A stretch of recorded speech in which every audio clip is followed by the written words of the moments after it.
Good morning, Chief Nelson, Grand Forks Police Department. Thank you for coming. Purpose of this is to reiterate facts that have happened at 3:17 a.m. on July 8th, 2018. Grand Forks police officers were dispatched to the 2200 block of South 22nd Street in response to a suicidal subject with a firearm. Upon arrival, officers encountered two individuals near the intersection of South 22nd Street and 24th Avenue South. One of these individuals was armed with a firearm, and the other individual was in close proximity. The armed subject refused commands provided by officers, and two officers discharged their firearms in response to a perceived threat by the armed subject. Though officers immediately rendered aid to the subject and summoned all true paramedics, the subject involved did not survive. Names of the officer and the subject are not being released at this time, pending family notifications. The two officers involved have been placed on administrative leave per department policy. The Bureau of Criminal Investigation is investigating this officer-involved shooting per Grand Forks Police Department policy. Are you releasing the name of the suspect or officers yet? No, we're not.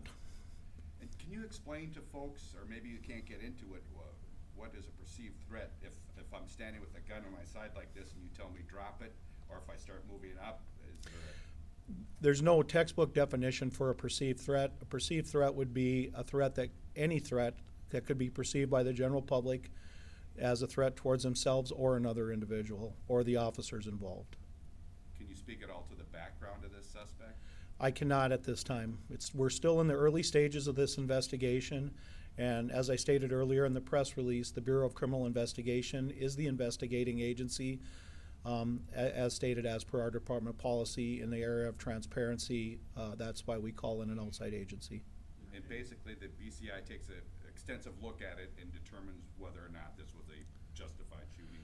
Well, what they will do is they will do their own investigation. Once they've completed their investigation will be forwarded to the state's attorney's office. The state's attorney will review their appropriate investigative files, and then a determination would be made at that point in time as to whether or not charges would be filed against the involved parties. Are the subject that passed it, is he part of the original call, the suicidal person, to be determined that are the two related or separate? You know, I can't comment at this time because, as I stated, I haven't talked to the investigators that were on scene, so it would be pure speculation on my part to state that he was actually a part of that. Are you able to give a timeline at all based on how long they were trying to talk him out before the shots were fired? I do not have that information at this time. And were these guys standing on the street or in a vehicle or told to get out of a vehicle? Or? You know, as I stated, I'm not investigating it. What we're releasing at this time is on the press release.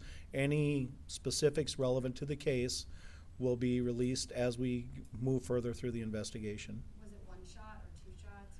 Or I do not know the amount of shots that were fired. And do you know if he died on scene or? All I know is that he is deceased. I don't know whether he died en route to the hospital. At the hospital, I could not tell you. And although you're not releasing identity, you can't give us an age range or of sorts? I don't have that information on the press release. I wasn't part of the investigation, so I don't even have that information to provide.